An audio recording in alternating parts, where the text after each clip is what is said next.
الحمدلله جانم به نظر آمد.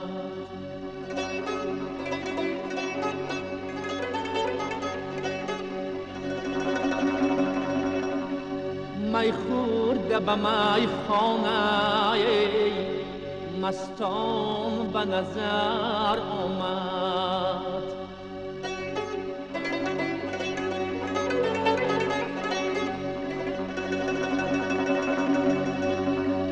می خورده به می خانه مستان به نظر آمد.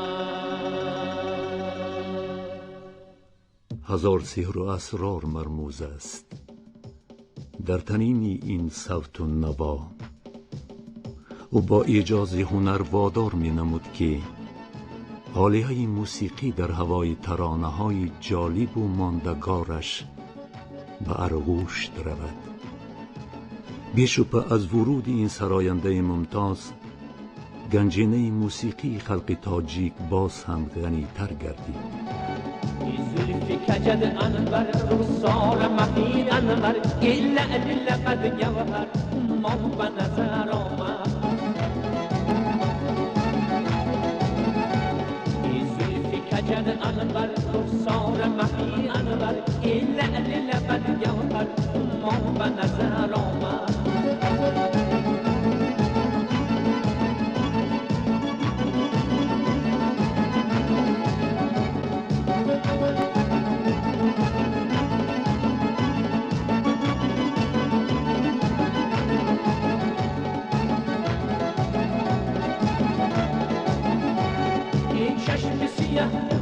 این شهر شکر گفتان این شمس و قمر رخسار تابان به نظر آمد. با اطمینان می توان گفت که ایجادیات او یک صحیفه کتاب تاریخ موسیقی ملت را زیب و فر می بخشد.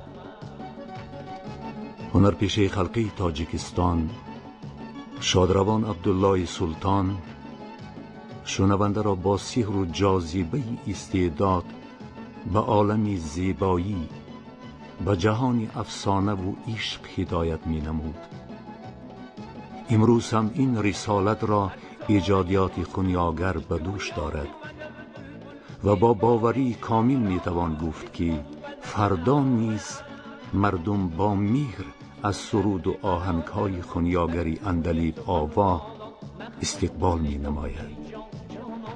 هر نوبت شنیدن سرود و ترانه‌های عبدالله سلطان مخلصان یک نوآوری را احساس می کنند، یعنی گلستان گویای ایجادیات او را مز همین روند ابداً از آفت خزان حفظ می کنند، شمعی یادش را فروزان می دارد. حافظی بزرگوار می گوید که بر این رواق زبرجد نوشتند بزر که جز نکویی اهل کرم نخواهد ماند.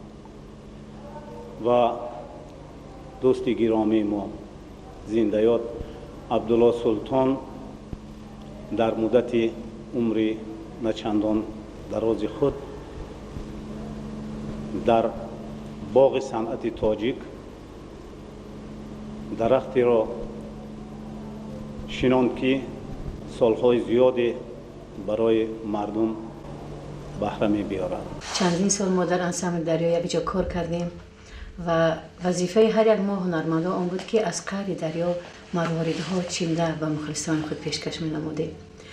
وقتی که سرودها رو مشق می کردیم من بسیار اهمیت می دادم اون کس یگان وقت سرودهای هم تو نمی خوانده، فقط شعری بلند باشد، آهنگی بلند باشد. هر یک چهره هنری دریا یک موقع گئوگرافی تاجیکستان رو معرفی میکرد و استاد هم با هنری والایشون، با چهره کشاده، با همون چشمان نهایت زندگی را دوست می داشتهشون هنری والای مردم کهن فرهنگ تاجیک را در چهره خود و هنر خود تجسم میکردن و من هر باری که نام و یا صدای استاد رو میشنوم، در نظر من یک چهره بسیار کشاده، روشن و ضمیر نیک و هنری والا جلوه میکنه. هنرپیشه خلقی تاجیکستان عبدالله سلطان 15 اپریل سال 1955 در دهه مهنت آباد شهر دوشنبه چشم عالم گشاده است.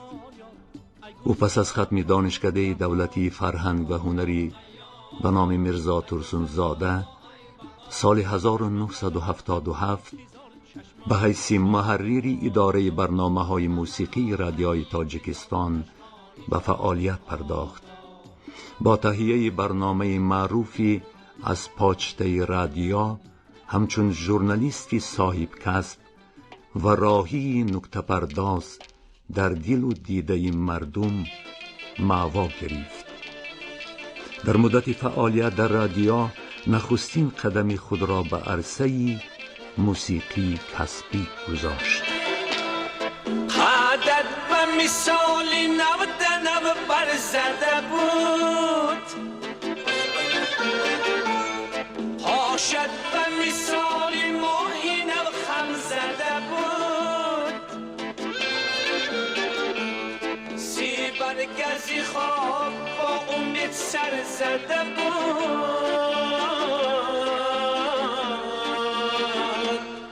در هر دروغت چراغ محشر زده بود.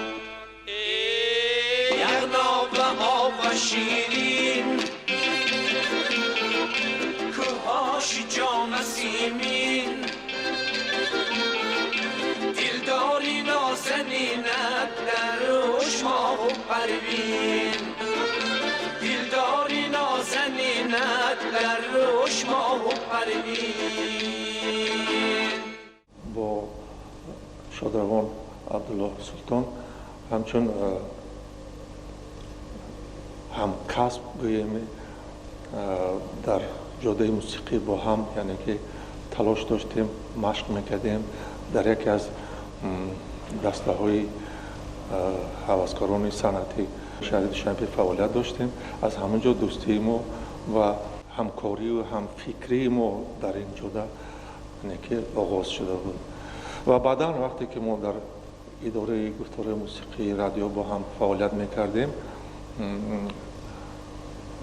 بیشتر احساس می نمودم که عبدالله سلطان با خواندن سرود بسیار توجه زیاد دارد. وقتی که خرد بودیم و در یک دهه دور کوهستان زندگی میکردیم، عمر به سر میبردیم، بسیار با رادیو یک شوق و معروف زیاد داشتیم و منتظم که رادیو گوش میکردیم. چون شام فرا میرسید، شب میشد، یک صدای بسیار جاذبه دار، یک صدای بسیار مخملین، یک صدای بسیار دلنشین از موج رادیو تنین میانداخت و گوش جان ما را آرامش میبخشید. راستی توجه کردیم به این صدای بسیار جاذبه ناک. با مرور زمان من هم کارمند رادیوی تاجیکستان شدم و دیدار رسید و شناختم این نفر را. وقتی که صحبت میکردیم و از این موضوع حرف میزدیم، بسیار میبولیدن. در شعبه موسیقی رادیو زیاد سالها اون کس همچون محرر کار کردن و برنامه‌های بسیار جالب ساخته بودن. این جهتی کارم برای استاد بسیار مدد میکرد، چون معرفت متن را درک کردن، معرفت سخنرانی کردن و موافق سخن و شعر بودگی چهره را با آن مایل کردن، این هم هنر بسیار بلند است که آن را عبدالله سلطان دارا بود. عبدالله سلطانوف در اصل بسیار یک انسان صمیمی، زمینی بودند. با هر نفر صمیمانه صحبت میکردند، سخنش را تا به آخر گوش میکردند. خوشبختانه همان سالهای اول به من هم یک برنامه با نام کاروان صوت و سرود بود که عیناً همون برنامه‌ای که عبدالله سلطانوف یعنی که راویگی میکردند. اون وقت از پشته موسیقی بود یا ما و شنوندگان بود، ولی وقتی که من فعالیت را شروع کردم، این برنامه با نام کاروان صوت و سرود بود.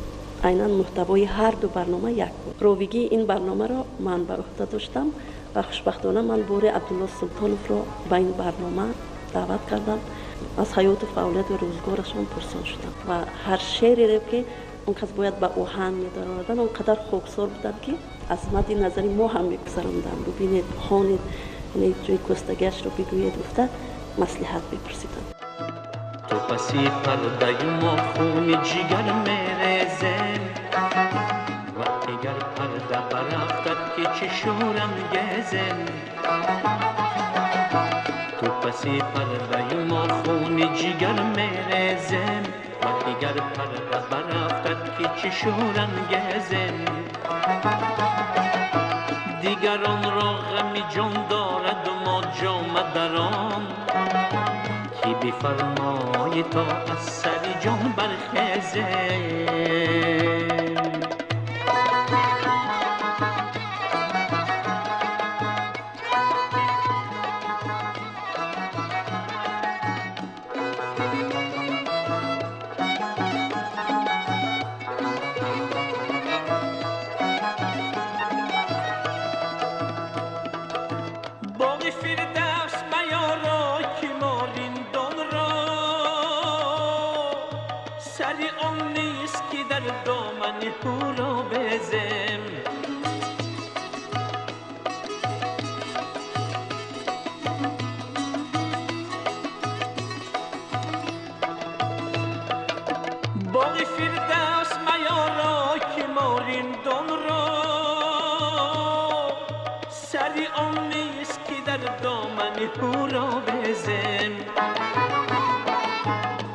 زندان عقوبت بری از دیدن شب ای بسا آب که بر آتش دوزخ ریزه.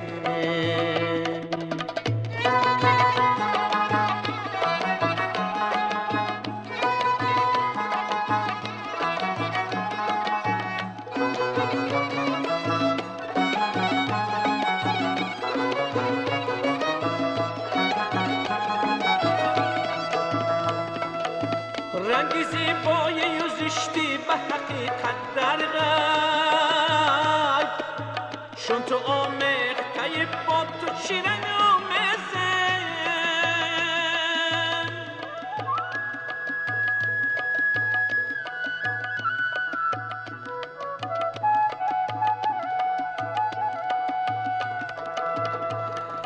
صدی یا قوتی بازوی عمل هست ولی جای نکی با حکم ازل بیستزم. تو پسی پرده ما خون جگر میرزم و اگر پرده برفتد که چه شورانگیزم. و اگر پرده برفتد که چه شورانگیزم.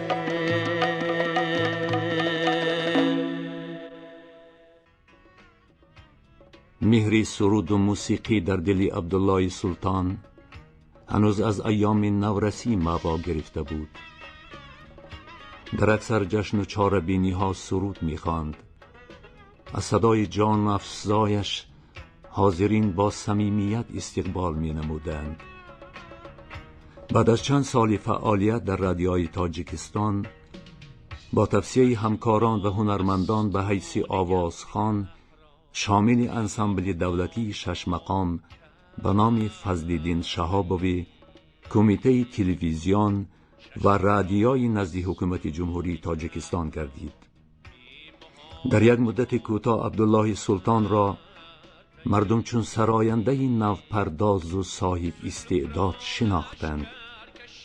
به سرود و ترانه‌های کلاسیکی محبت خاصه داشت، اما او بیشتر به سراییدن ترانه‌های خلقی مراغ ظاهر می نمود. پس از چند وقت به انسامبل دریا گذشت. در این انسامبل زود موقعی خود را پیدا نمود. او توانست همچون غواص از قعر دریای هنر در و گوهر به کف آورده نثار دلباختگانی سرود و ترانه نماید. پدرم به نهایت مهمان نواز بودند. با همسایه ها مناسبتی خوب داشتند.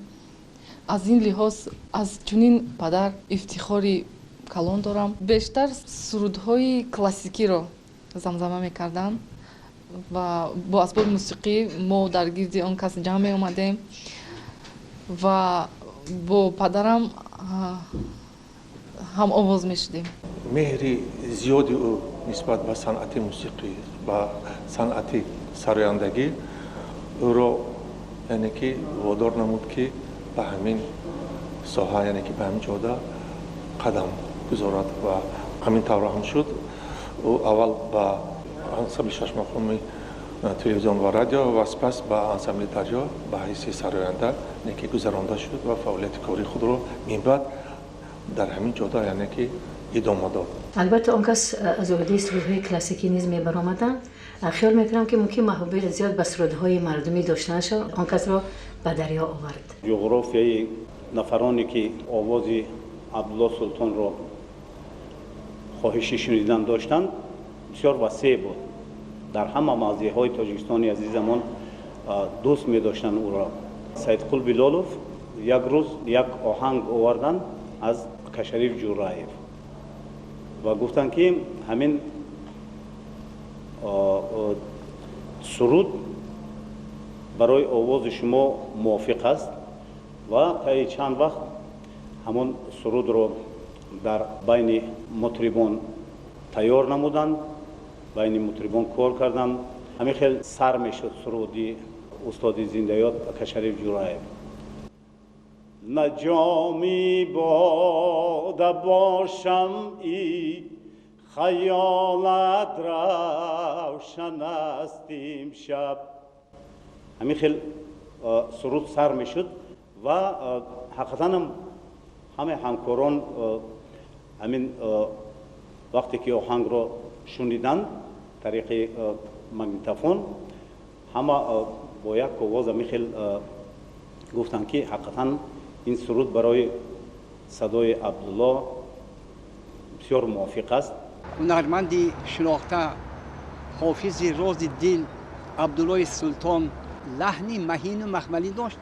овозаш ҷарангоси буд ва дилнавоз буд, гӯшнавоз буд. яке аз фазилатҳои абдуллои султонро ман дар он дидам ки гулзори ҳамин иҷодиёташ рангин буд.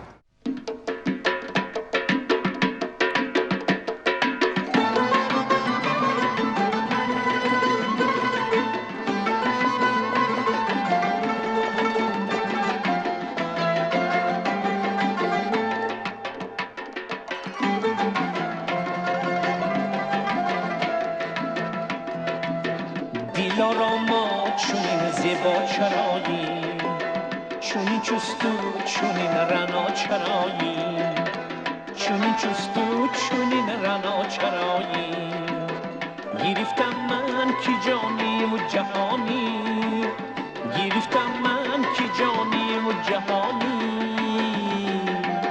چونین جان و جهان آرا چرایی چونین جان و جهان آرا چرایی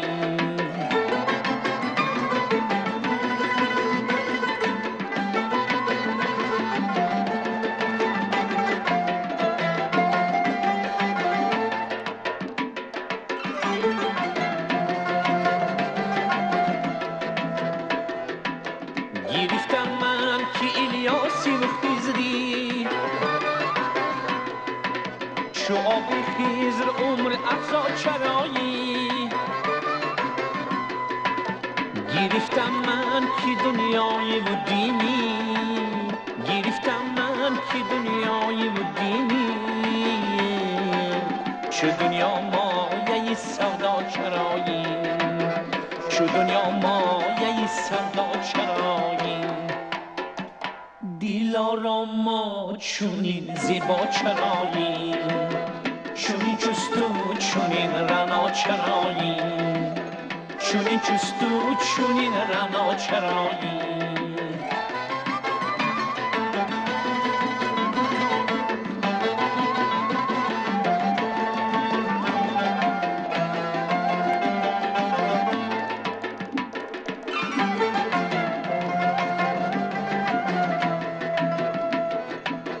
گرفتم گنج قارونی به خوبی چون صبح چرایی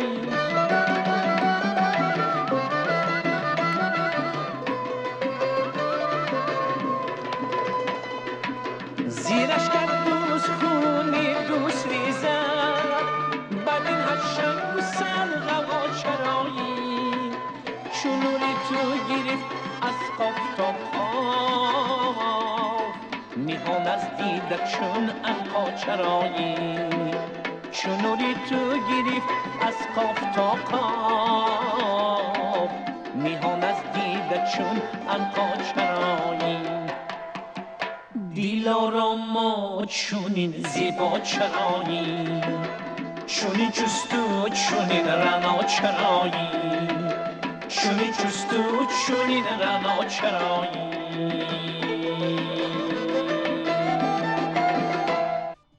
عبدالله سلطان آهنگ سرودش را در هوای معنای شعر جسته است. همین عامل بود که هر یک سرود و ترانه های او مقبولی همگان است. خونیاگر ممتاز عبدالله سلطان هر یک سرودی خود را از صمیم دل سروده است و به تعبیر سرودهای او از دلی زیبا پرستش برخاسته و در دل میلیون ها نفر مخلصانش معوا گرفته است. سرشت هنر او را احساسی، خویشتن شناسی، افتخار از تمدن نیاگان، محبت بر وطن، ارجگذاری به صنعت موسیقی و آوازخوانی و صداقت به آثار ادیبان تشکیل میداد. آواز فارم و پرجاذبه عبدالله سلطان در عالم خیالی هر یک شخصی باریک نظر و نکته سنج زنگوله نشاط را به آوا می آرد. در سرود و ترانه های او هر عباره، هر واژه با تقاضای معنا قبای زیبای آن را به بر نموده است. در که ماهیت این معنی به هر دوستدار کلام مفزون و دلباخته سرود و موسیقی دست می دهد.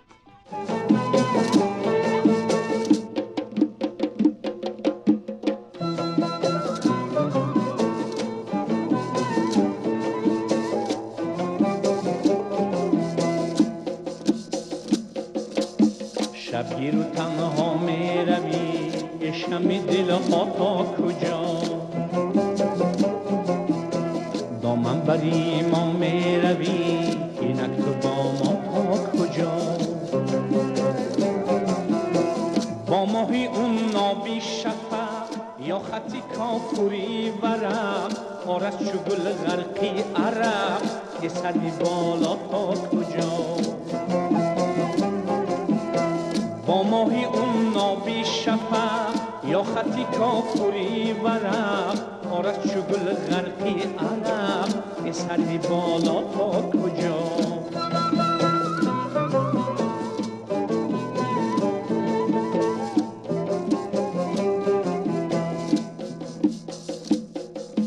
ناهید طبقی غبغبت مهدر نقابی اقربت هر دم به خط گویان لبت احوال و سهلا تا کجا ناهید طبقی غبغبت مهدر نقابی اقربت هر دم به خط گویان لبت احوال و سهلا تا کجا درختی زلفی کافرت پنهان رو خیدین پرورد دین کرده عاجز بردرد کفر آشکارا تا کجا درختی زلفی کافرت پنهان رو خیدین پرورد دین کرده عاجز بردرد کفر آشکارا تا کجا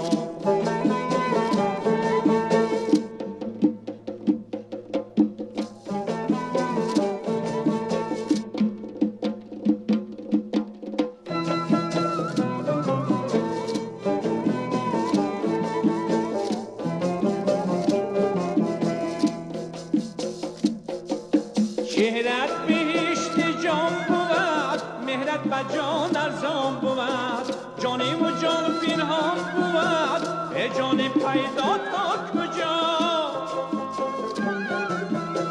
گل با گل شهر و زنی تا بر اسیرت افکنی لب آوری جولان کنی چابک سوارا تا کجا گل با کله شهروخ زنی تا بر اسیرت افکنی لب آوری جولان کنی چابک سوارا تا کجا شبگیر و تنها می روی ای شمی دل ها تا کجا دامن بری ما می روی اینک تو با ما تا کجا ای سروی بالا تا کجا احوال و سهلا تا کجا کفر آشکارا تا کجا ای جان پیدا تا کجا چابک سوارا تا کجا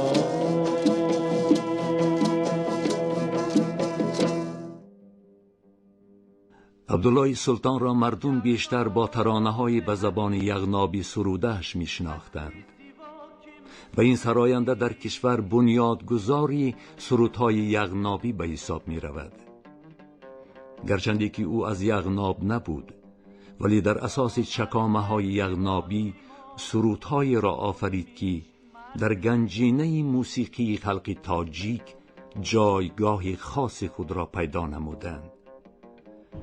یغناب مسکن زبان سعودی، منظره خوشش، چشمساران دلربایش، کوههای سر به فلک کشیدهش، مردم ساده دل و صاف دل و سربلند و مهمان دوستش مرا عاشق این دیار کرده است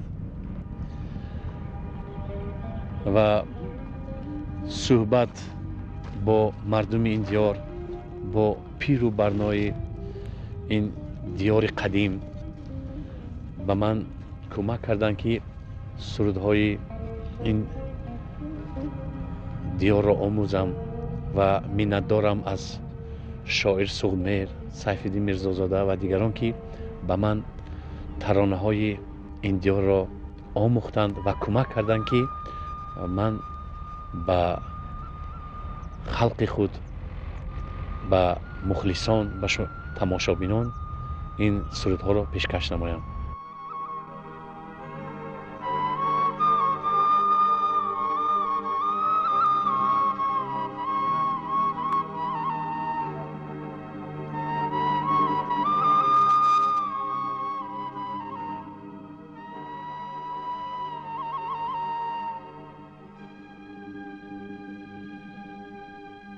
یغناب دوره یا رحک یغناب دوره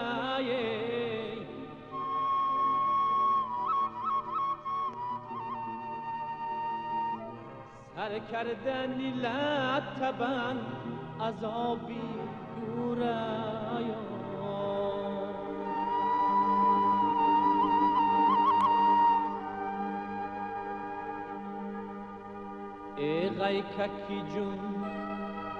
ای غیککی جون نکنیمش چوبانی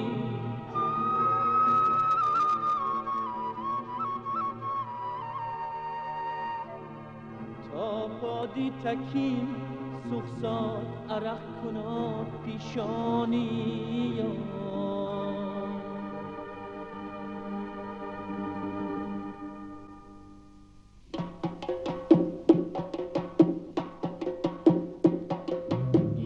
بمرم یغناب گلی ریحانه سر تا سریال هاش گلی تارانه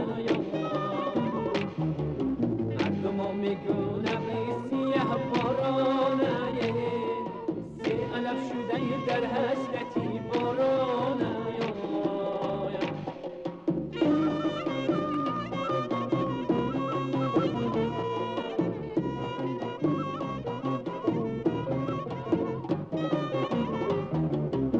شده زمین بلبلی نالان مایم درگیر مثال ابری باران مایم در شده زمین بلبلی نالان مایم درگیر مثال ابری باران مایم چشم همه مردم است بر سوی وطنه تن و جدا زیاران مایم یغناب بمرم یغناب گلی ریحانه سرتا سریال هاش گلی تارانه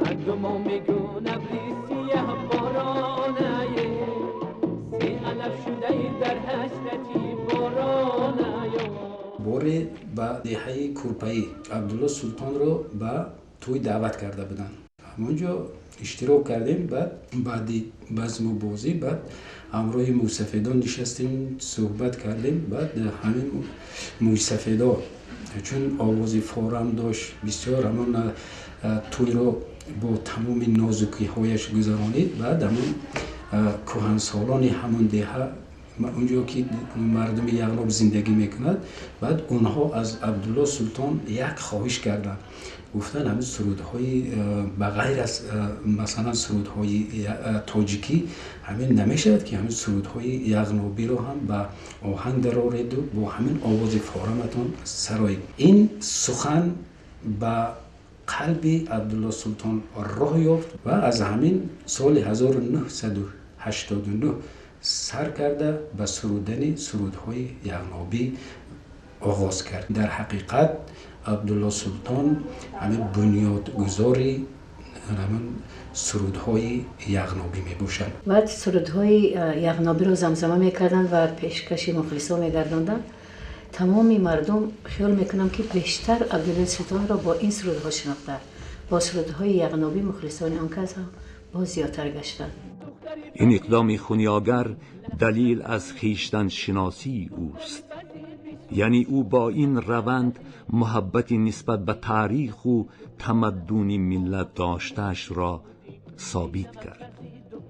خودشون میگفتن که با آن که من سرودهای یغنابی را زیاد میسرایم مرا مذمت میکنند که محل پرستی بس است، ولی در اصل این طور نبود، از محبت بود، از روی صدق بود که عبدالله سلطان به این سلسله دست دادن و خیلی هنرمندانه، ماهرانه، استادانه این سرودها را به سمع ما رسانیدن که امروز هم در خزینه طلایی رادیو محفوظ است. با همون سرودهای یغنابی چنان آهنگهای خوبی را ایجاد میکرد که از همون گذشته سوخت درک میدیدند و اینقدر سرودهای مردم یغناب را زنده گرداندن اون کس، این هم یک قهرمانی است و من باوری دارم که همیشه در دل و دیده مردم سرودهای عبدالله سلطان زنده و ابدی می باشند.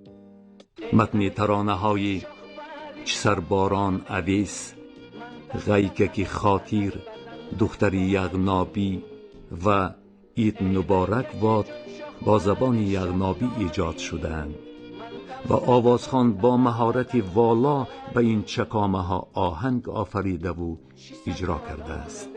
این ترانه های سختی بود که استادا رو نهایت به یک زینه بلند برآورد. گرچه خودشون زاده دیگر دیار بودند، اما ترانه ها رو با زبان محلی سعودی بسیار عالی اجرا میکردند و هر بار که ما در یگان جمعه و در یگان توی سور یا یگان کنسرت می نشستیم از من پرسان میشدن که استاد خودشون یغنابی هستند. به نظر چنین می رسد که عبدالله سلطان در تنین ترانه های مذکور آوای گم شده نیاگان را احیا نمود. ماهی نمیشد که یک بار به اینستیتوت نبیاید یگان کلمه را نپرسند، یا به خانه می رفتند یا به اینستیتوت می اومدن هر ماه، یعنی همون کلمه هایی که اون کس در تلفظشون دشواری میکشیدن من آنها رو هجا به هجا تقسیم میکردم و اون کس تلفظ میکردن.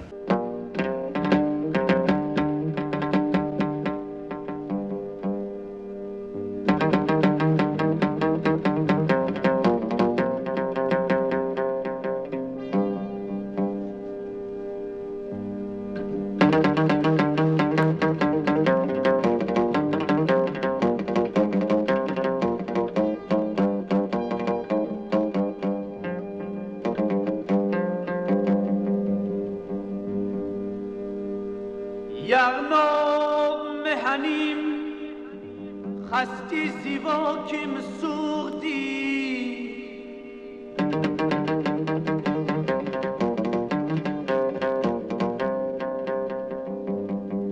تا ارککی با تیما کنیمیش مردی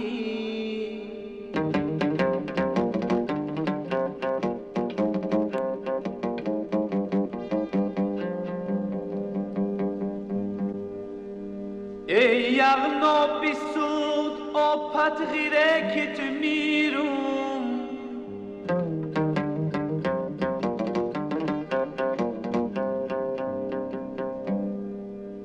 ای یغنا بیسود آپت غیره که تو میروم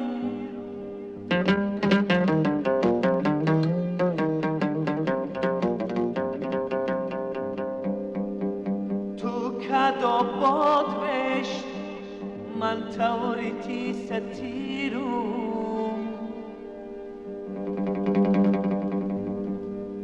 تو کدا باد بشت من توریتی ستیروم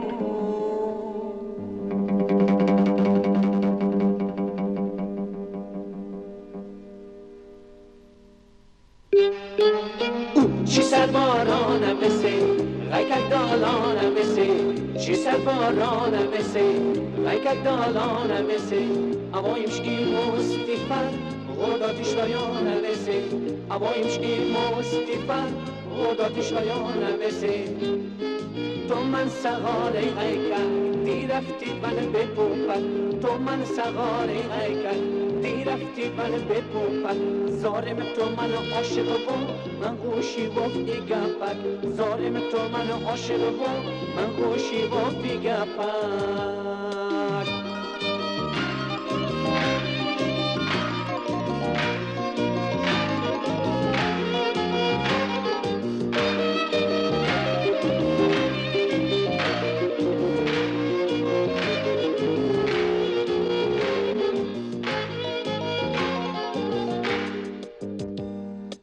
غیککی جون شخبر شفتالی من دم سقمم تند بدن خستاری ای غیککی جون شخبر شفتالی من دم سقمم تند بدن خستاری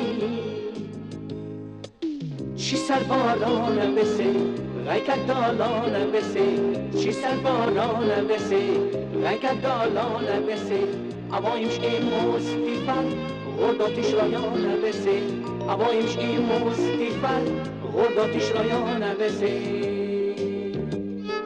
تو من سغاره غیکک دی رفتی من بپوپک تو من سغاره غیکک دی رفتی من بپوپک زارم تو من عاشق بود من گوشی با بیگپک زارم تو من عاشق بود من گوشی با بیگپک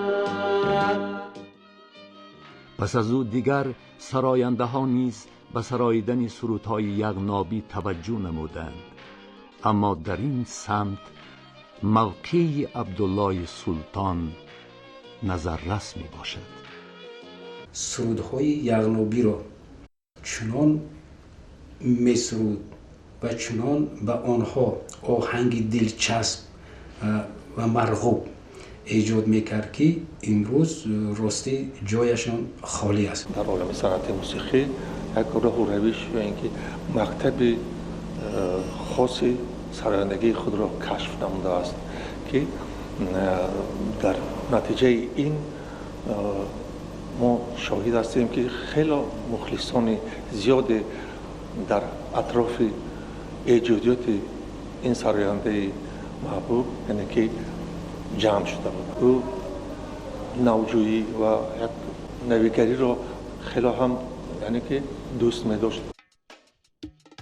راز و نیاز عبدالله سلطان را تنین سرود و ترانه های دلنوازش بازگو می کنند.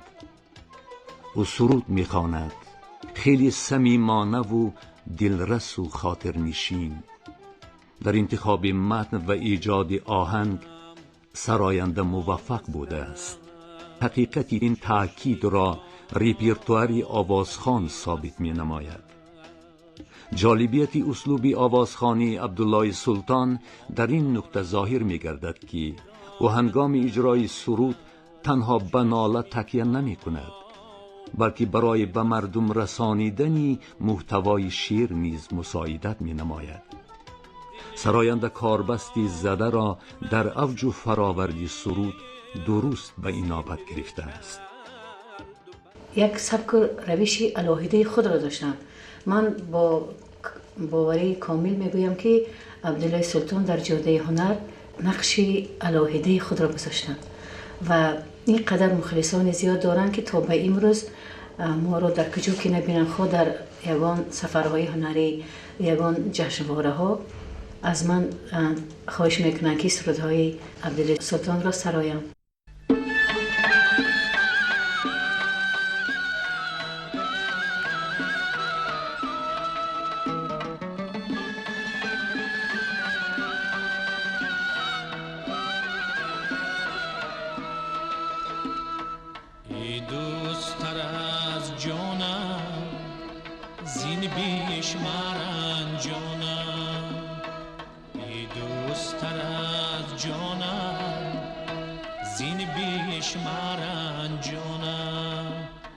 مگذر زی وفاداری مگذار بر انسانم، مگذر زی وفاداری مگذار بر انسانم.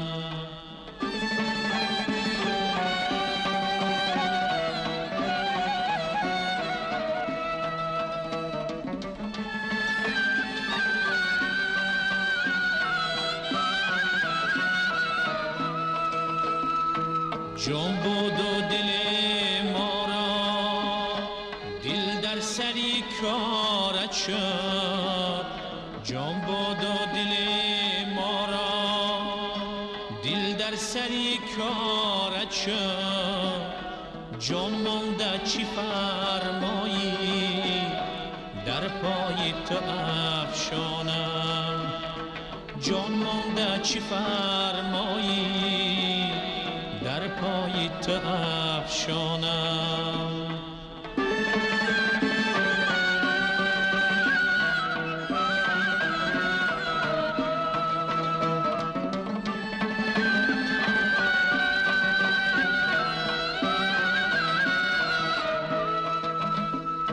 من با تو جفا نکنم، تو عادتی من دانی،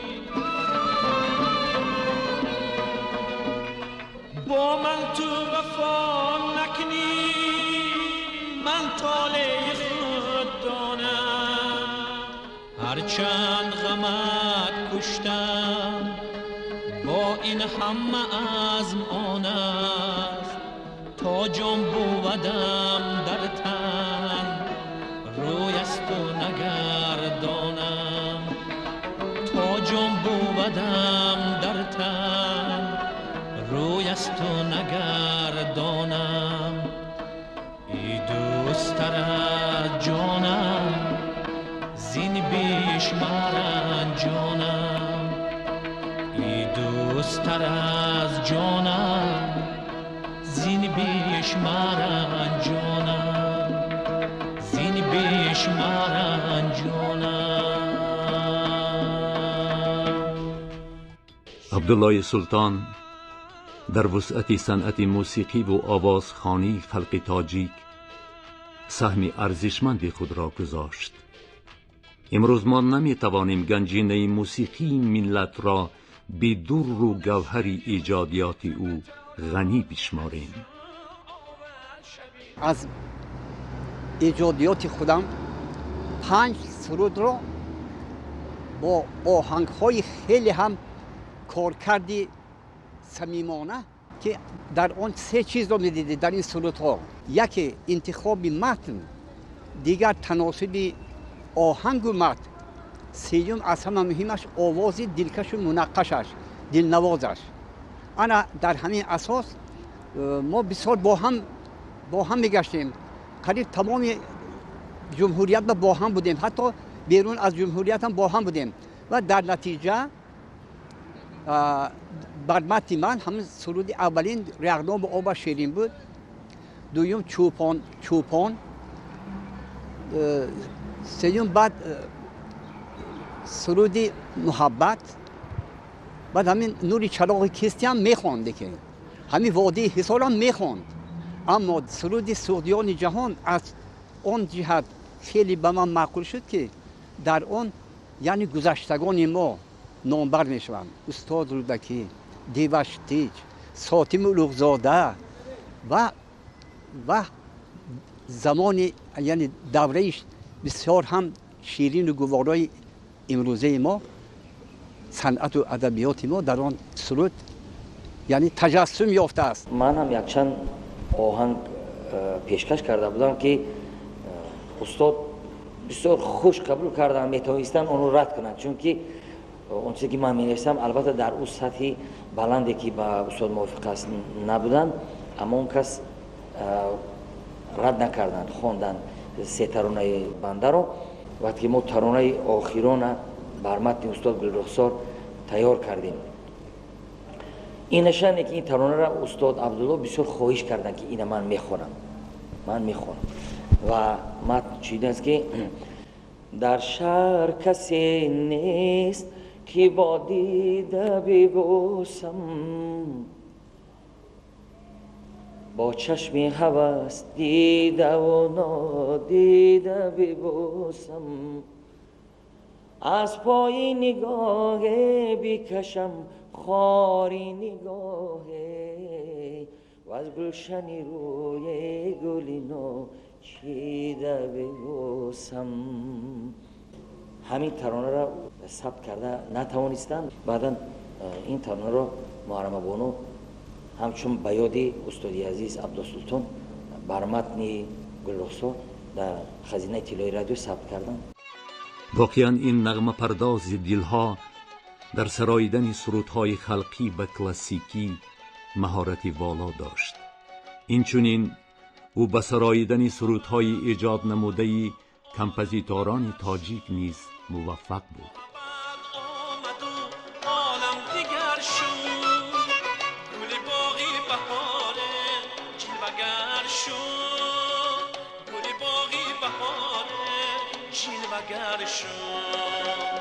موجی دریا شامی دلها عمری انسان جان محبت، موجی دریا شامی دلها عمری انسان جان محبت. در اجرای این گونه سرودها آوازخوان ناله های شیرینی تاجیکانه را در سطح کسبی استفاده برده است و محض این روند باعث گردیده که مردم با مهر و صمیمیت از این ترانه ها استقبال نمایند. محبت اینقدر شیرین محبت، نما آب اون دلی سنگین جان محبت، نما آب اون دلی سنگین جان محبت، موجی دریا شامی دلها عمری انسان جان محبت، موجی دریا شامی دلها عمری انسان جان محبت. مشاهده نمودم که خصوص سالهای آخر شادروان عبدالسلطان با پایه بلندی ایجادیات یعنی که رسیده است، چون که علاقه سرود ترانه های خیلی زیاد ایجاد شد، ثبت شد. علاقه خصوص از ایجادیات آهنگسازان تاجیک شرافالدین سیفالدینوف، زیادالله شهیدی، فتا آدینایف و سید قل بیلالوف، مبارک شد جمعیف، بسیار سرودها روی فته آواز یعنی که ثبت گشته هم. عبدالله سلطان سرودهای هم خلقی می سراییدن، هم سرودهای کلاسیکی و هم سرودها از ایجادیات بسته‌کاران تاجیک.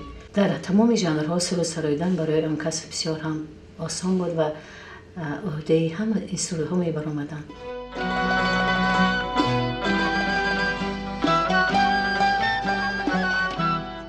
یکی از سرودهای معروف عبدالله سلطان رودی سیر نام دارد.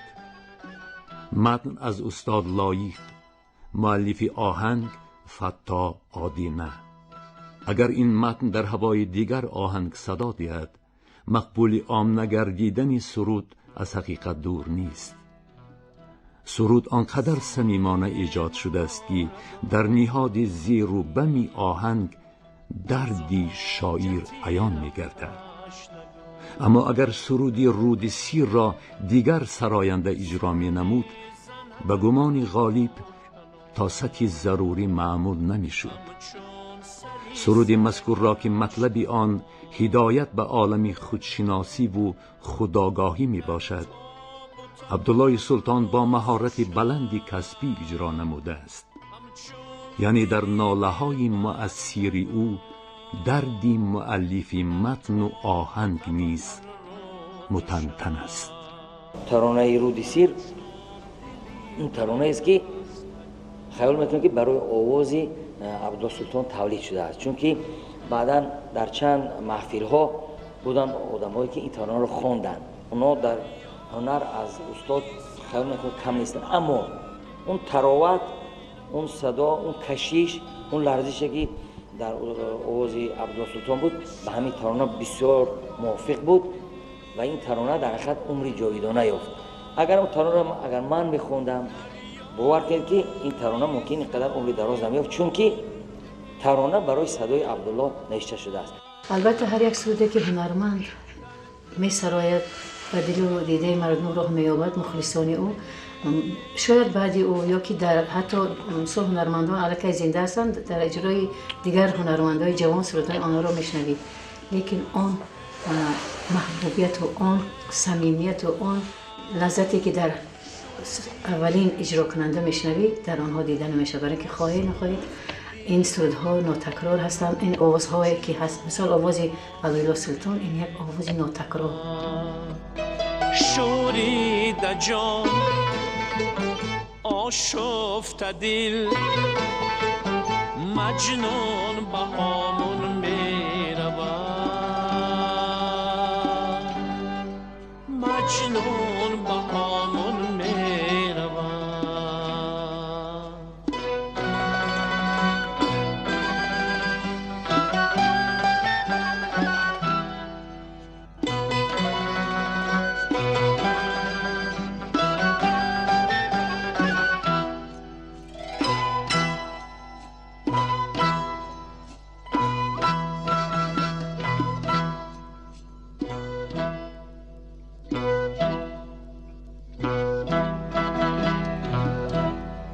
لبریزی اشکی مادران، آن در فراقی اسکران، لبریزی عشقی زندگی، مثل دلی گل دختران، گه نرم گوی پرنیام، گه تون چون اسیانگران، گه نرم گوی پرنیام، گه تون چون اسیانگران.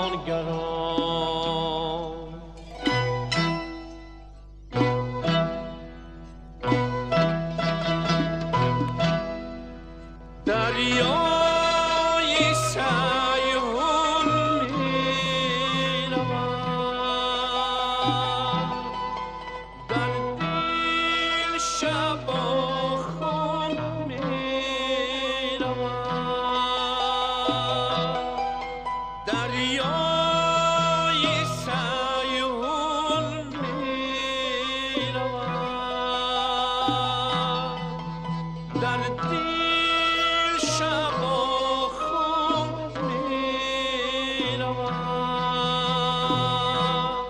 رنگی غزل‌های کمان با چند مضمون می‌رود، در حسرتی تیمور ملک از سینه اش خون می‌رود، در حسرتی تیمور ملک از سینه اش خون می رود از سینه اش خون می رود.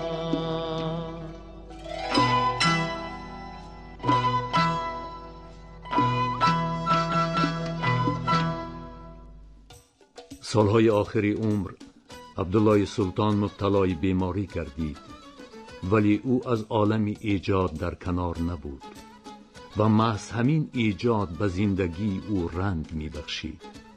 او خوب می دانست که معنی عمر ایجادکار ایجاد است. این جانب می کوشید که استعداد خود را قربان نکند و در این سمت موفق هم گردید.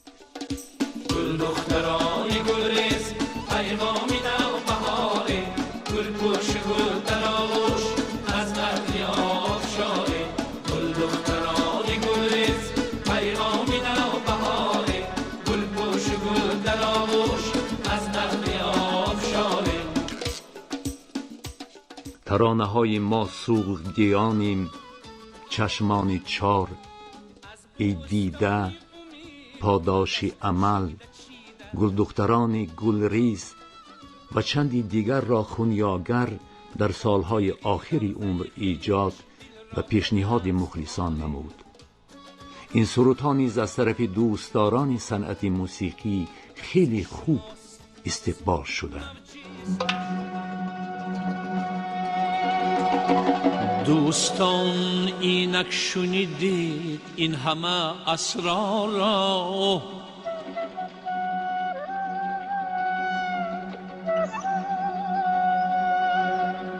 این همه صوت و صدای و پندینا تکرار را.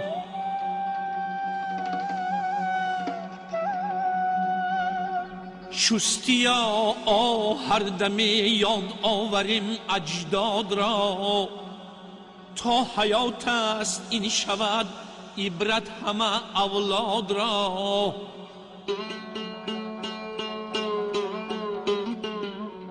از بخیلی و حسد مکروهیل هوشیار باش، تا ابد در خدمتی خلق و وطن تیار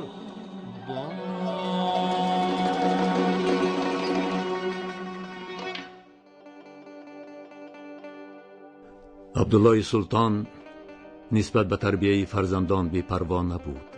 پیوندان خونیاگر همه صاحب معلوماتند و به میهن خود صادقانه خدمت میکنند. آنها میکوشند که با همت و خدمت به این کشوری بهشت آسا یاد قبلگاه خود را پاس دارند. پدرم به نهایت شوخ طبیعت بودن. هنگامی که به خانه می اومدن روی آن خاندان الکی به حد خرسندی فرا می گرفت و ما از دیدن پدرم به نهایت خرسند می شدیم، شاد می شدیم، چون که آن کس کوشش می نمودند که ما همیشه شاد باشیم، خرسند باشیم و در لبانمان همیشه خنده جای داشته باشد. لیکن در مورد تربیه فرزندان به نهایت سختگیر بودند. از همین لحاظ ما همه فرزندان با بهای اعلا تمام کردیم و صاحب معلومات گشتیم. حالا باشد همه صاحب کسب و کاری خود گشتیم.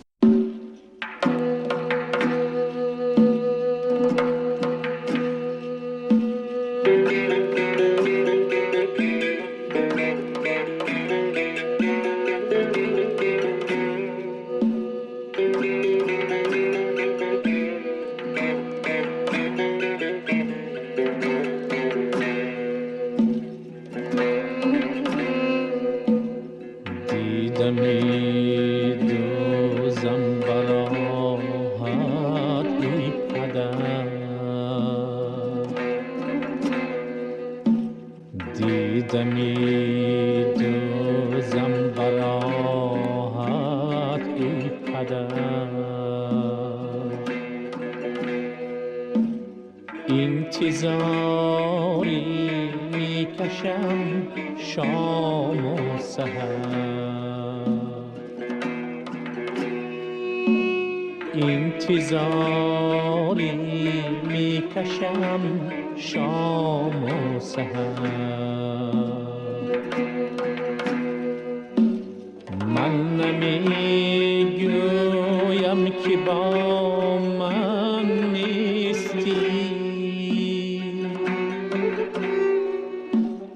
من نمیگویم که با من نیستی.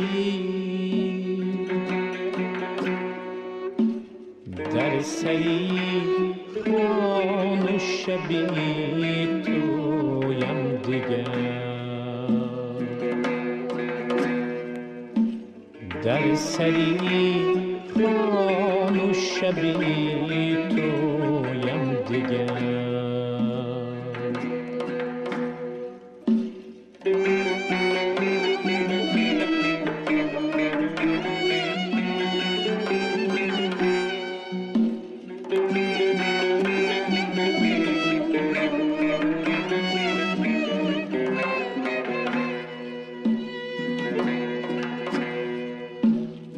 با امیدم که تو صبح ناگهان یا که شامی می بیایی از سفر،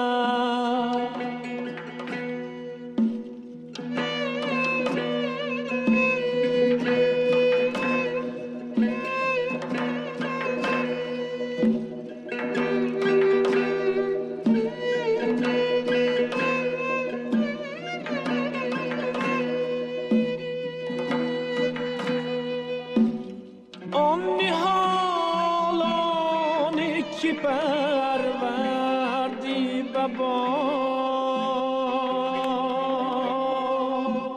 میدهن امروز محصول و ثمر. بی پدر بودن گران و چاره نیست، بی پدر بودن گران و چاره نیست. کاشکی آدم نماند بی پدر، کاشکی آدم نماند بی پدر، کاشکی آدم نماند بی پدر، کاشکی آدم نماند بی پدر.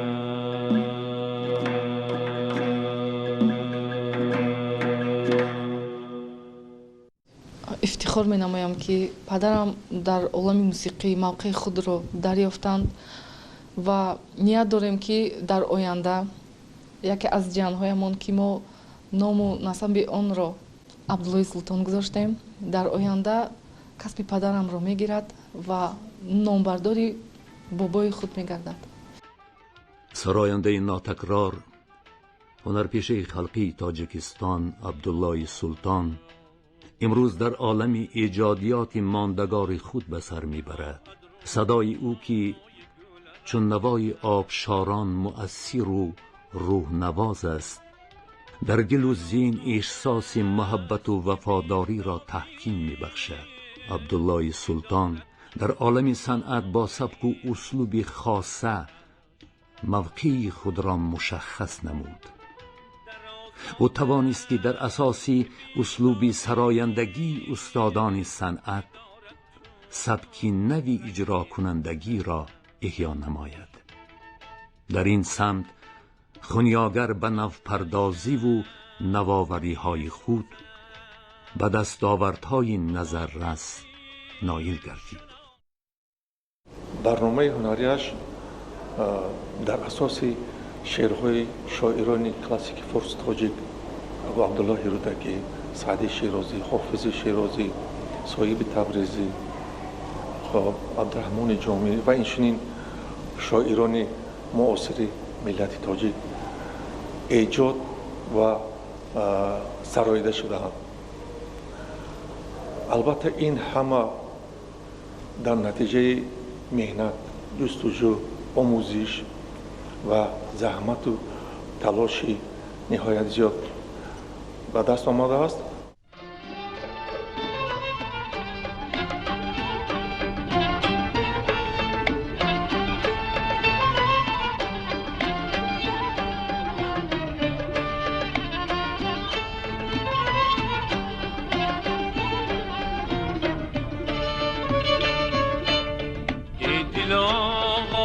چرای روزگاران بگذرد، همراهی گل کاشتن فصلی بهاران بگذرد. قدر یک دیگر نمیدانم در این بزم طرب، لحظه تنهایی ما قدر یاران بگذرد. لحظه تنهایی ما قدر یاران بگذرد.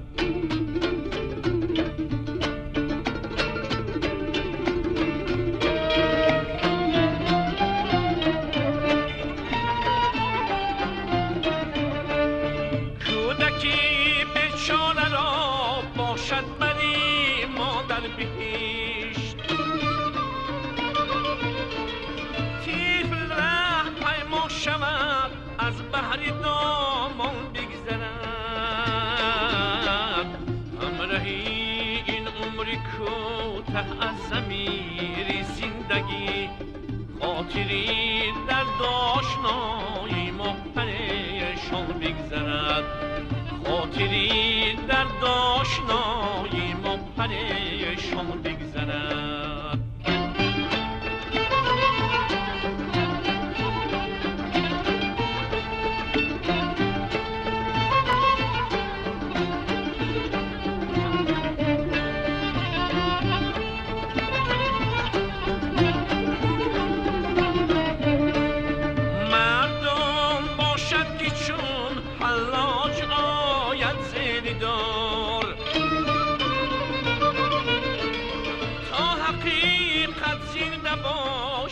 از سری جان بگذرد. ای دلا غافل چرای روزگاران بگذرد، همراهی گل کاشتن فصلی بهاران بگذرد.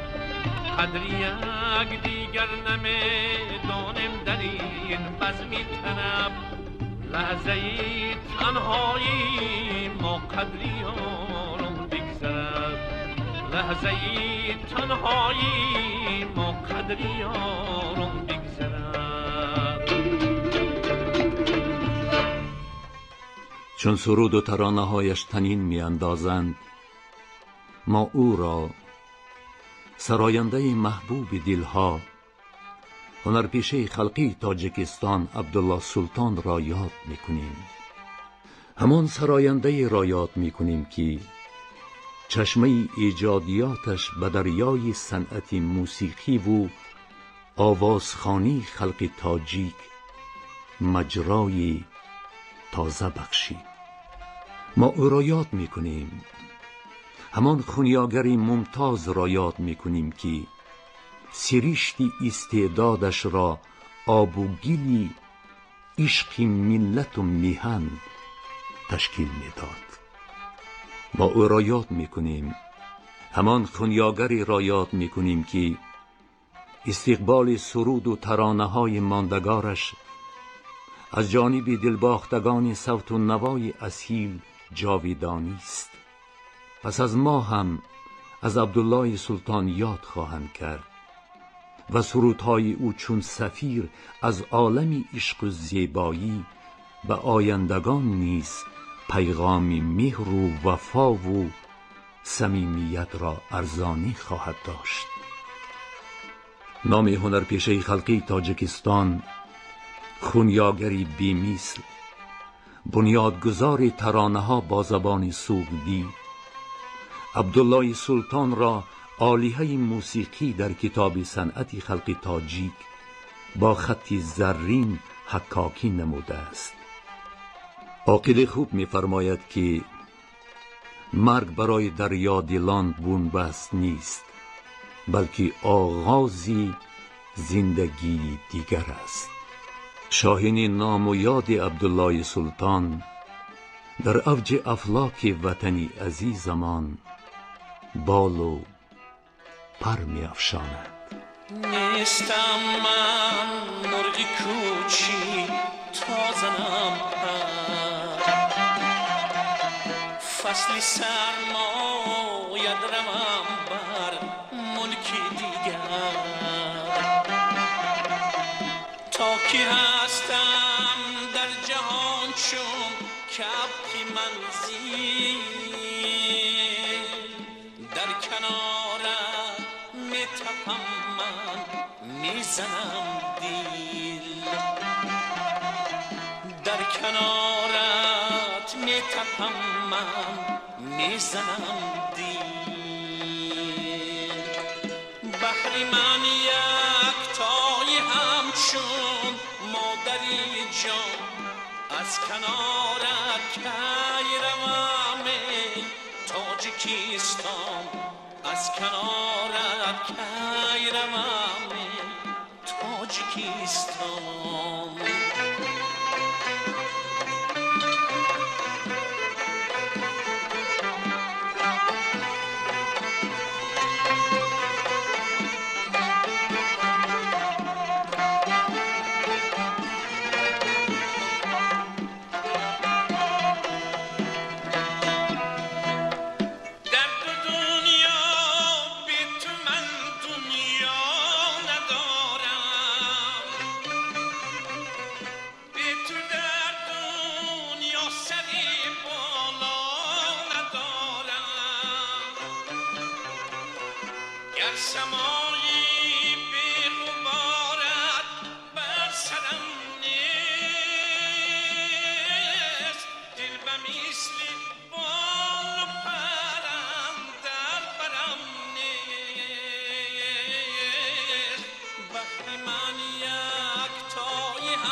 بیکران‌تر از جهان تاجیکستان، بیکران‌تر از جهان تاجیکستان.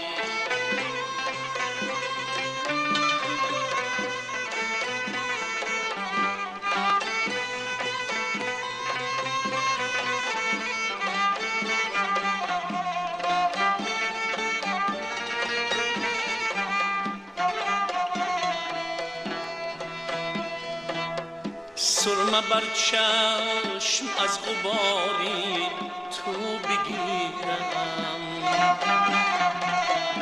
گر بمیرم در کناری تو بمیرم.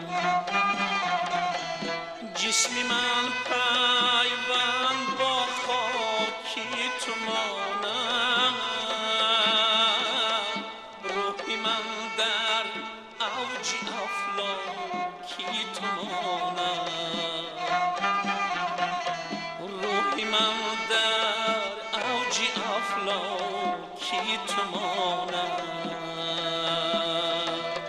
بحری من یکتای همچون مادری جان، بحری من جاوید بیمانه تاجیکستان، بحری من جاوید بیمانه تاجیکستان، بحری من جاوید بیمانه تاجیکستان.